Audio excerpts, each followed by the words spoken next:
What is the concept of this movie, and what makes it such a fun take? Oh boy. Oh, that's a good one. So the way we've been describing it is it's kind of Groundhog's Day meets Scream.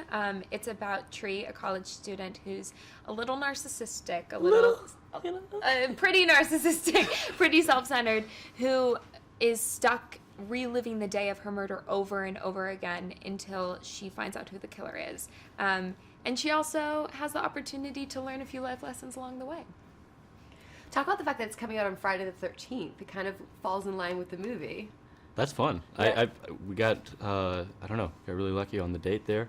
Yeah. It's the fact that it's horror, thriller, I don't know, it's just perfect all the way around. I also think it's going to be a great date movie because it's so fun and funny, but also scary. So girls and boys can grab the arm of their date and kind of hide behind and get a little snuggle time in. So I think it's a good Friday night movie.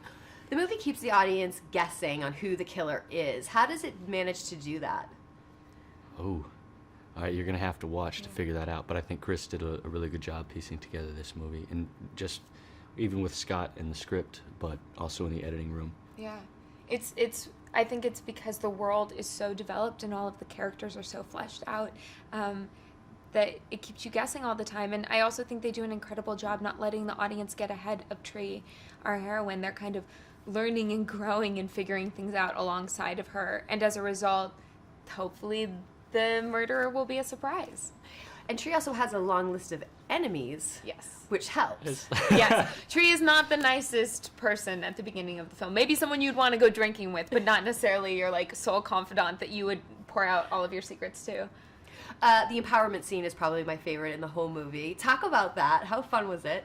It was the best. I've never gotten to do Are you talking about the naked walk? All of it, but definitely the naked. The naked walk just caps it off. But what she realizes totally there's no consequences. When there are no consequences, I think it's really fun because everyone always dreams about what that would be like. And the naked walk in particular, I was really lucky to have such an incredible cast and crew around, and all of the women in the crew during shooting that scene would stand around me with their jackets up, shielding me from... It was a cold day, too. It was a really cold day, but they were standing up, kind of protecting me, and then right before they would yell action, everyone would chant my name, and I'd dance in the middle of the circle, and then when they said action, they would disperse, and I would saunter and do my walk, and then they would converge on me at the end, so it was one of the most empowering things I've ever done.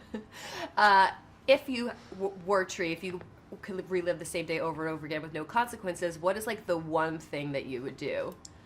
All right, so we just immediately go to break the law, which I think is the obvious thing. She had a very vivid, scenic... I'd steal a really fast car, drive it up to PCH, get in a cop chase, drive it over a cliff, and eat cake at the same time. A very, very good, fully covered police chase. Of course. I'm talking about... Yeah, I need cameras everywhere. Multiple helicopters.